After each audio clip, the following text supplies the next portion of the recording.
Good morning, everyone. Today I am going to continue with the sugar substitutes part 2. And these are the contents which includes the various sugar substitutes like aspartame, sulfame, potassium, saccharin, sucralose, natural sugar substitutes, and the journal club article. As the quote says, always remember, stress is just dessert spelled backwards. And since just yesterday it was the world's chocolate day, and the chocolate being the most favorite and most consumed sugar type of sugar, and sweet tasting food being the most favorite of everybody. But as we have discussed the harmful effect of the sugar, today I am going to continue with the other sugar substitutes, and therefore I would like to start with the high fructose corn syrup. It was developed in early 1970s, and it is developed by hydrolyzation of the cornstarch by using the glucose, which by effect of the isomerase enzyme which converts the glucose to the fructose. And HFCS is a mixture of 55% fructose and 45% glucose. It is most commonly used in soft drinks, food industries, and the dairy products. It is widely added to the beverages, breads, dairy foods, and canned items in the recent years, as given by YJS in 2008. And in USA, 70% of the beverages now contain HFCS.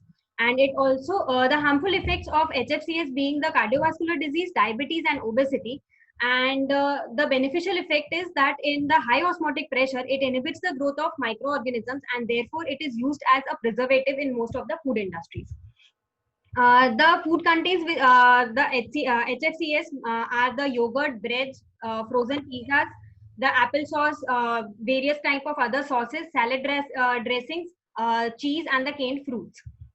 The reason we should not consume the HFCS in large amount could be because it could lead to weight gain, type 2 diabetes, hypertension.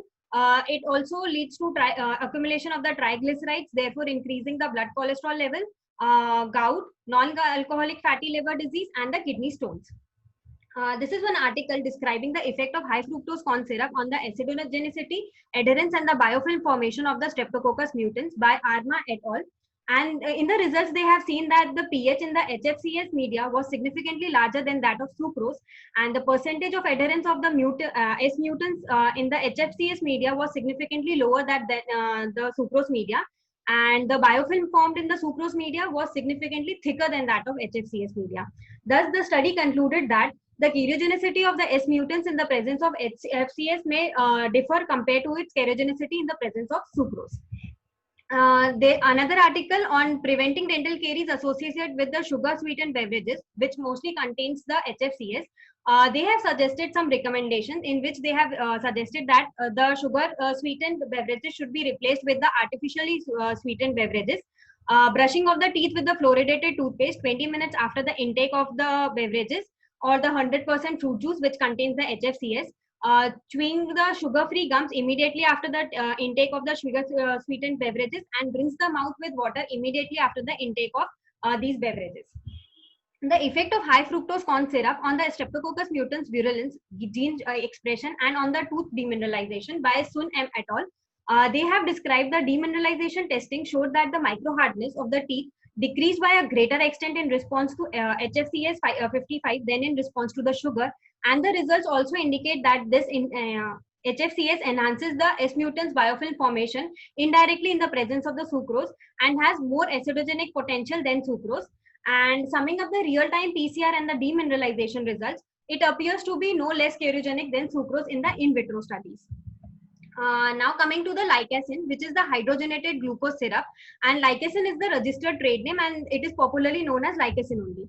It is obtained by the enzymatic hydrolysis of the starch. It is a aqueous solution of sorbitol in which it contains 7% of sorbitol, and 50 to 55% of maltitol, 20 to 25% of maltitritol, and 10 to 20% of polysaccharide alcohols. It have hypoacidogenic property, and it is very low karyogenic potential but no active karyostatic properties, which were described by Bukhamsin in 2015. These are some articles which describe the efficacy of Lycasin. Grenby TH in 1979 showed that D-sorbitol was even less karyogenic than Lycasin, and when compared with the sucrose, the reduction in the Curie score were 89% in sorbitol and 72% on the Lycasin regimen. Bighead D et al. In 1979 showed that there was no statistically significant difference between the plaque pH changes induced by rinsing with the 50% solution of the lycosine, maltitol, sorbitol, or the xylitol. Grenby and another study showed that the mixed culture of oral microorganisms produced less polysaccharides and acids with significantly less demineralization action on the dental enamel and hydroxyapatite from the lycosine than from the sugar-based products. Vulovic M et al. In 1989 showed that hydrogenated glucose syrup, that is lycosine, is less fermentable in the oral cavity and it is non-cariogenic. And the substitution of the dietary sugars by lycosines and also in the syrup medicines is likely to be significant benefit for the dental health. Grenby TH in another study in 1991 showed the growth and metabolic activity of the cultures of plaque microorganisms was significantly greater on the sucrose plus glucose lozenges than on the lycosine formulation. Now starting with the non-caloric sweeteners, this is one review article which showed the non-caloric sweeteners in the children, which is a controversial theme, and they have concluded that in childhood or in the early age groups, this type of additive should be used as a dietary alternative when other forms of prevention in the obesity are not sufficient. Starting with aspartame, it was discovered in year 1965 by James Coulter in the GD Serrel laboratories. It is an artificial non-saccharide sweetener. It is a dipeptide methyl ester and it is sold under the brand names of Nutraseed and Equal. It was accidentally discovered and it is approximately 180 to 200 times sweeter than sucrose. It is the first sweetener which was approved by FDA in 1981 and its use was limited as a sweetener and extended to a larger extent in 1985. And it is most widely used non-cariogenic artificial sweetener. The nutritive value is 4 calories per gram energy. And its primary use is in the soft drinks, yogurt, pudding, gelatin, and the snack foods. And it is not heat stable, therefore it cannot be used in cooking or baking. The acceptable daily intake for aspartame is 50 milligram per kg of body weight per day.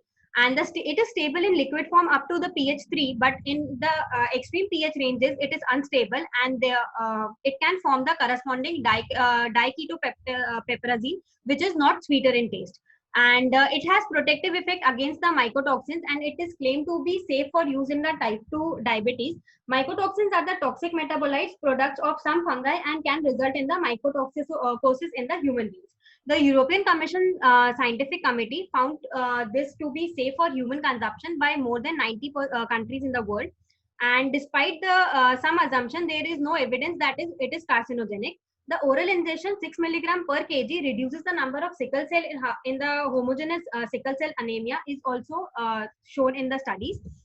The presence of 0.045 to 0.09% aspartame in the growth medium reduces by 31% to 40% of the adherence of the S mutants when incubated in the sucrose for 5 days, which was shown by Osland in 1977.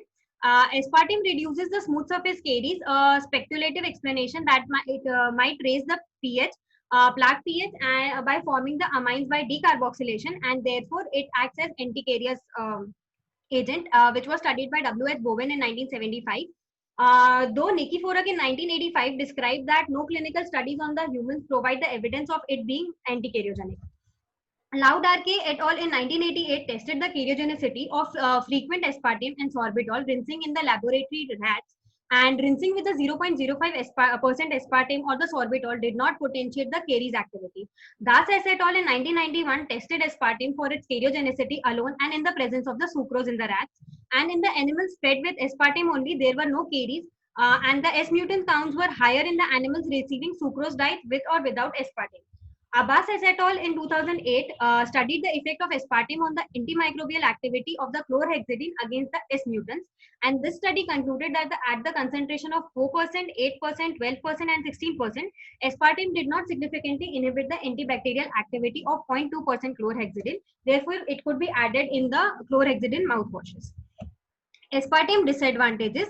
It causes relative toxic effects on the growth and hemostasis. It also causes the impaired liver functions over the long-term uses. And the manufacturers are required to label aspartame and indicate that it contains phenylalanine, which is restricted in the patients having phenylketonuria. It also causes the long-term intake of this also causes the neurological disorders such as headache, eye problem including the blurred vision, insomnia, memory loss, nausea, speech impairment, personality changes, loss of energy, hyperactivity, and the hearing problems. Aspartame causes brain tumors also in rats, which was given in 1980 in the FDA conclusions, which were not clear whether aspartame causes brain damage, and it was recommended against approving the aspartame at that time, citing the unanswered questions about the cancers in the laboratory rats. Et al. In 1996 concluded that evidence from one study was bizarre and totally unreliable, and evidence from the other study appeared to show that aspartame may contribute to the development of brain tumors. However, the European Food Safety Authority press release about the study published on May 2006 concluded that the increased incidence of the lipomas or the leukemias reported in the treated rats were unrelated to aspartame. The kidney tumors found at high doses of aspartame were not related to human beings. The few individual case reports of apparently reproducible rashes or other allergic type reactions to aspartame were noted by Novik in 1985, Kulski in 1986, McAuliffe and Poitras in 1991. And the symptoms described as allergic-like were reported by some consumers during the post-marketing surveillance of aspartame in the US, were reported by Tollefson in 1988. Two controlled studies by Gajia et al. In 1991 and Giha et al. In 1993 said that the people who believe that they experienced the allergic type reactions to aspartame found no evidence of any true sensitivity to the sweetener.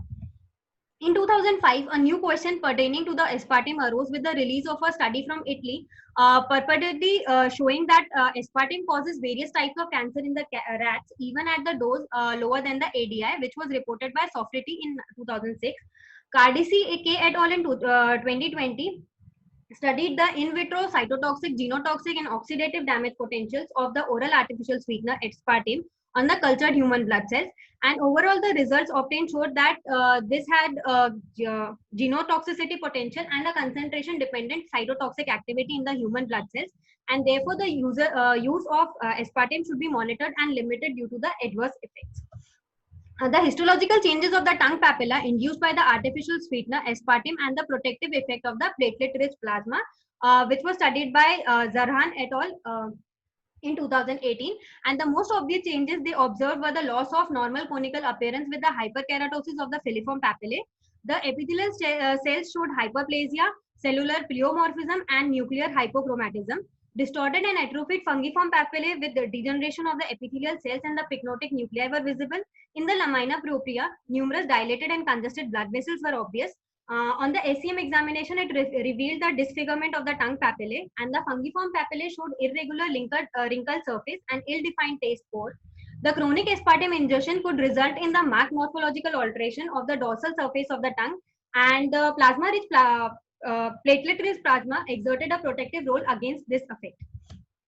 Starting with asulfame potassium, which is also known as ACEK.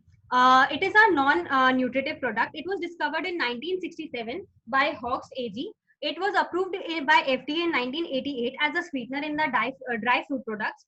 In 1994, it was started to be approved for yogurt, refrigerated desserts, syrups, and the baked foods. And the use of asulfame potassium is approved for its use in food, beverages, and cosmetics and pharmacological products in more than 30 countries worldwide. These are the approval milestones. In 1967, it was approved, discovered by Hawks AG. In 1983, it was approved in Britain. 1984 in Australia. 86 in Belgium, Italy, and South Africa. 87 in Switzerland. In 88 in USA and France. In 90, it was approved in Germany. In 1998, it was approved in USA for soft drinks.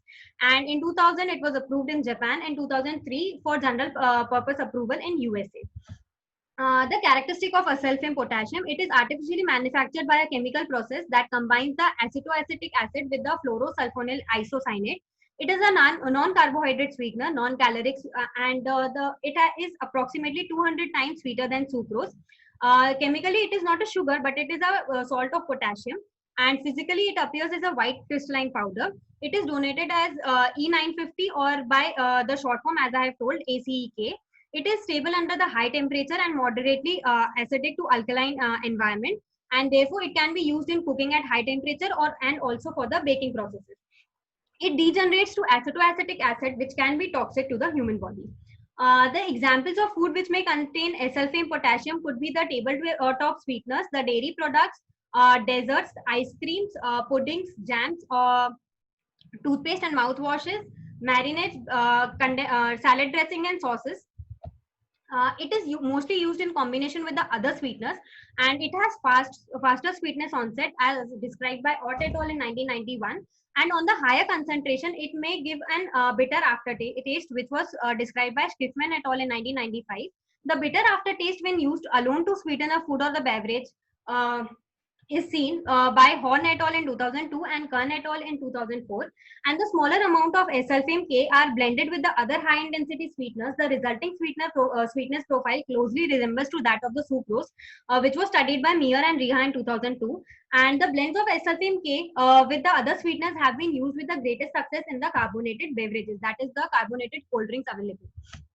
Park KK in 1988 studied the acidogenicity of high intensity sweeteners and the polyols, and they have concluded that the high intensity sweeteners, that is aspartame, saccharin, and sulfame K, and the polyols, which I have described earlier, sorbitol and xylitol, were all non-acidogenic and were not significantly different from each other, while both sucrose and fructose were highly acidogenic. Frostel G et al. In 1988 described that sulfame K inhibits the growth of S mutants to decrease the acid formation from the sucrose, and therefore it could be anti-karyogenic. The effect of artificial sweetener, sulfame potassium, a sweet taste receptor agonist on the glucose uptake in the small intestinal cells by Jung et al. As the sweet taste receptors may enhance the glucose absorption, the aim of this study was to explore the cell biology of the sweet taste receptors on the glucose uptake, and they have summarized that the activation of the sweet taste receptors had no effect on the glucose uptake in the low glucose concentration, but increased uptake at the greater concentration, and therefore the study concluded that the role of artificial sweeteners on the glucose uptake appears to act in part by effects on the enterocyte itself. Starting with saccharin, it is the oldest of the artificial sweeteners, and it is 200 to 700 times sweeter than the sucrose. It is non-karyogenic and non-caloric. It is available in both liquid and the tablet forms. The tablet could be of 15 mg, 30 mg, or 60 mg. It is used as a sweetener for the beverages and also as a tabletop sweetener in the food. It was discovered accidentally by Remsen and Fehlberg in 1879, and it was well accepted during the World Wars I and II because of the low production cost and easy production of this. It is an aromatic organic compound used mainly in the form of its sodium salt. The bladder cancer inducing effects of the saccharin from the animal studies in the rat, however, epidemiological studies on the human did not find such effects, which was studied by Dial V et al. In 2004. Saccharin passes through the human body intact, providing no food energy, and thus the calorie content is zero. Most of the saccharin that a person ingests is absorbed from the digestive tract and excreted in the urine, which was studied by Spitman et al. In 1981. And the combined evidence from many other case control studies indicate that no detectable association exists between saccharin consumption and the risk of bladder cancers in human, which was studied by Morgan and Wong in 1985 and Ilcock and Morgan in 1993. And its suitability for some food application is limited because its sweet taste is accompanied by the bitterness aftertaste, which some people detect more than the others, as described by Du Bois in 2000. Stresser PH et al. In 1980 described saccharin when used as a supplement of the karyogenic diet significantly reduced both the pit and fission and the smooth surface caries in the rats by interfering with the growth of the S mutants. Tenzer JM et al. In 1984 described the caries reduction were associated with initially reduced recovery of the S mutants soon after the saccharin supplementation begins. Owen JS et al. In 1990 concluded that saccharin has an inhibitory effect on the glycolytic enzymes in the cell-free extracts of the S mutants. Ruber MD in 1977 described the experimental group of rats which had 5% saccharin in their diet had higher incidence of bladder cancer than the control rats. Ho et al. In 1977 concluded that the study on hospitalized patients with the bladder cancer and the neighborhood controls, the risk of the bladder cancer was 60% higher among the men who had used the saccharin tablets. Walker et al. In 1982 found that no association was found between the saccharin and the risk of the bladder cancer. Salent A et al. In 1989 concluded that the bladder tumors found in the rats were related to the mechanism in the rats, not found in the human beings. Coming to sucralose, it is a non-nutritive, non-caloric type of sweetener. It is trichlorinated derivative of sucrose, and it is used throughout the world as many fruit products such as tea and coffee as a sweetener, the carbonated and non-carbonated beverages, baked goods and chewing gums, and the frozen desserts. It is 600 times sweeter than the sucrose, and it is not metabolized by the body. It is popularly sold by the brand name Splenda. It is discovered in 1976 by McNeil and a member of Johnson & Johnson company. and it is quickly perceptible sweet taste that does not leave an unpleasant aftertaste, and therefore it is exceptionally stable also as a sweetener. It is approved by the US Food and Drug Administration in 1998, and it passes rapidly through the body virtually unchanged. It does not cause tooth decay, cancer, or genetic changes or the birth defect in the human beings, and it has no effect on the carbohydrate metabolism, short or long-term blood glucose control, or insulin secretion, and therefore could be used by the diabetic patients also, male or the female reproductive organs, and the immune system. Bowen W.H. et al. In 1992 determined the effects of sucralose, xylitol, and sorbitol on the remineralization of the caries lesions in the rats, and the animals receiving sucralose, xylitol, sorbitol, or the distilled water had fewer lesions as compared to the control group. Using the in situ plaque pH model, Steenberg et al. In 1995 and 1996 conducted 2 studies and found that neither sucralose in the water nor sucralose in the coffee resulted in any fall in the pH over 60-minute period.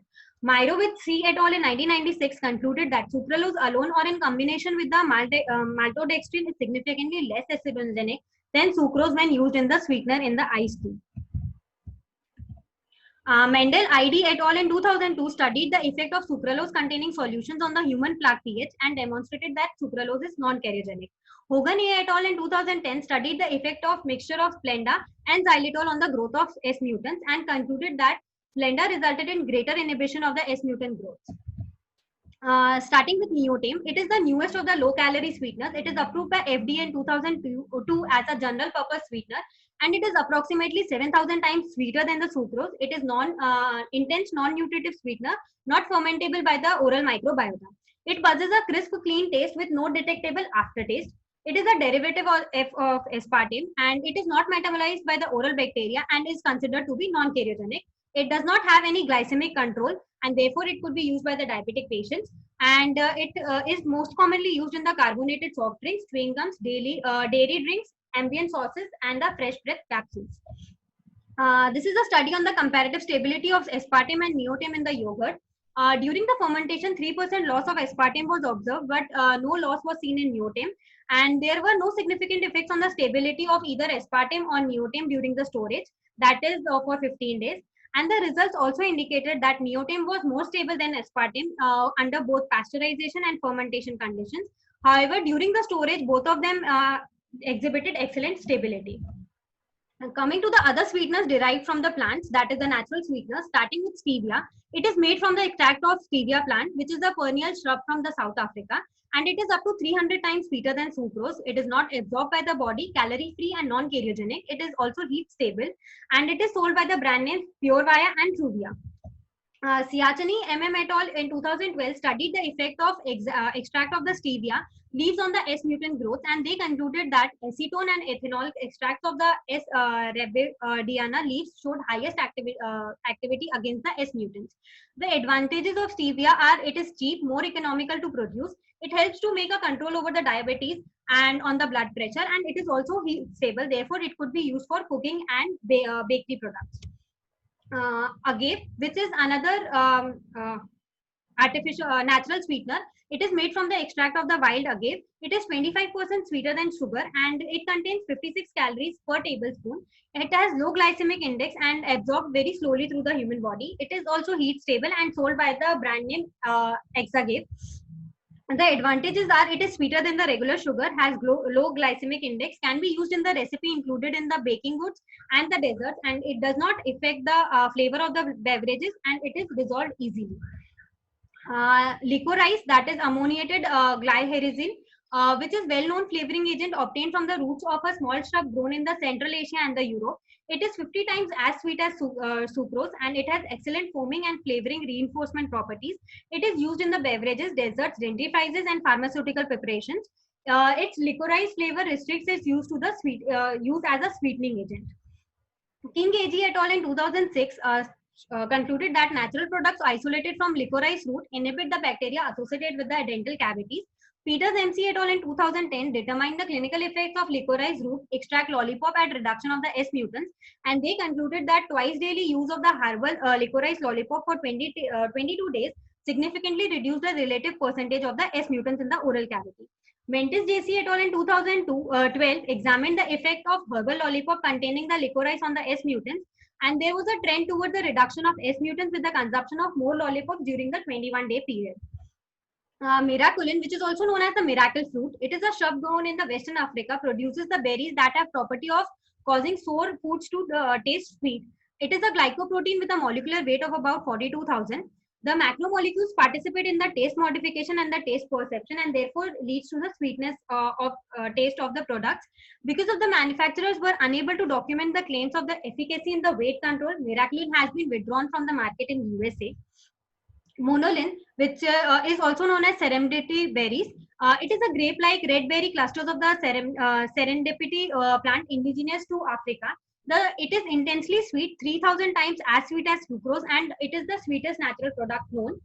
Its sweet sensation persists in the mouth for unusual length of time, and it loses its sweetness within about a day if left standing at a room temperature. And in some cases, the samples become putrefied. Now, starting with the Journal Club presentation, in the Journal of Oral Health and Preventive Dentistry in 2019, the effect of daily dose of snacks containing maltitol or stevia rhabdina as a sweeteners in high caries risk school children, a double-blind RCT study by Coco F. et al. Since we all know that caries is a multifactorial and related to diet, that is the intake of the sugar substitute not only help in the caries prevention but also in the nutritional and economical ways. Stevia rhabdina is a perennial shrub which is seen in Brazil, which I have already described. It is used as a sweetener and anti-cariogenic, which have already been reported and have shown some studies. And the aim of this study was to evaluate the effect of sugar-free snacks on the caries related factors in the 6 to 9-year-old school children. And it was a double-blinded RCT, that is the examiner and the participants both were blinded. They have taken total 678 subjects who were examined, out of which 271 children at the risk of caries were measured through karyogram and were included in the study. All reported using a fluoridated toothpaste on a regular basis, and water fluoride level was low, that is 0.03 ppm, and informed consent were taken from all the parents. The inclusion criteria were presence of 1 or 2 initial caries lesions in the enamel and the salivary MS concentration less than or equal to 10 raised to 5 CFU per ml. And the exclusion criteria were the systemic diseases and antibiotic therapy within the 30 days. The clinical parameters were assessed at the baseline, that is T0, 42 days after the consumption of the snacks, and at 120 days. The clinical evaluation was done by 2 calibrated examiners. The carious lesion scored using the ICDR scale. After the examination, the patients were asked to chew the sterile paraffin wax for 60 seconds and the saliva samples were collected immediately. The Streptococcus mutans and the lactobacilli counts were assessed using the dip slide technique. They also recorded a questionnaire in which the personal data about the age and gender of the patients were recorded, the medical status about the medical history, the oral health behavior recording the brushing habits of the patient were recorded, the lifestyle behavior, that is the intake and amount of sugar and the frequency, and the socioeconomic status were recorded.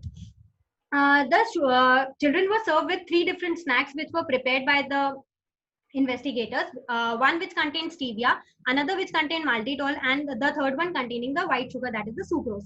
And the subjects were randomly assigned into 3 groups, receiving a single type of snacks for 42 days. The instructions were given to consume the snacks twice a day in the morning and the afternoon, and to make no changes in their dietary and the oral health hygiene habits. And in the results, they have found that in this when they compared the samples with about the socioeconomic variables, caries data, and about the tooth brushing frequency, they found no significant differences regarding the caries level, socioeconomic status, and the tooth brushing frequency. When they studied the concentration of Streptococcus mutans at the baseline 42 days and 120 days, they saw that the concentration decreased in the stevia group in all the bacteria, and it also decreased in the maltitol group, whereas in the control group, there was no significant difference. When the pH at interproximal plaque pH was measured, it was seen that the pH increased in the stevia group from 5.3 to 5.56 at the base when the use of stevia snacks were done for 120 days.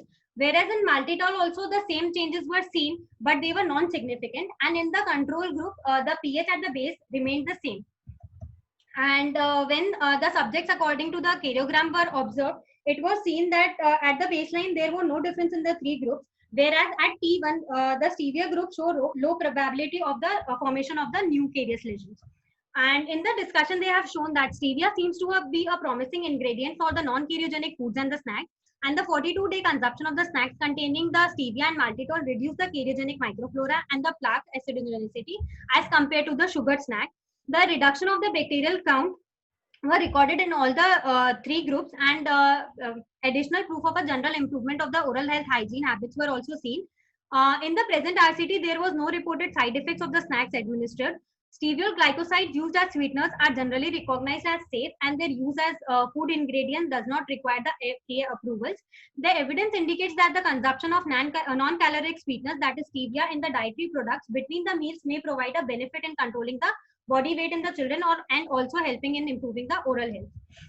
Therefore, the study concluded that short-term administration of a stevia and maltitol-based snacks positively modifies some important caries-related variables, that is the MS lactobacilli, plaque pH, reducing the probability of developing new caries in the future.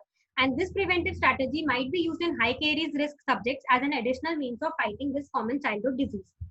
Thus, I would like to conclude by saying that since diet counseling is an important part of us for us being pediatric dentists, and we should reduce the amount of intake of sucrose and tell the parents more aware about the various types of the sugar substitutes available, and the dosage which can be prescribed to the children as described by AAP, as described in the AAPD guidelines which I have described.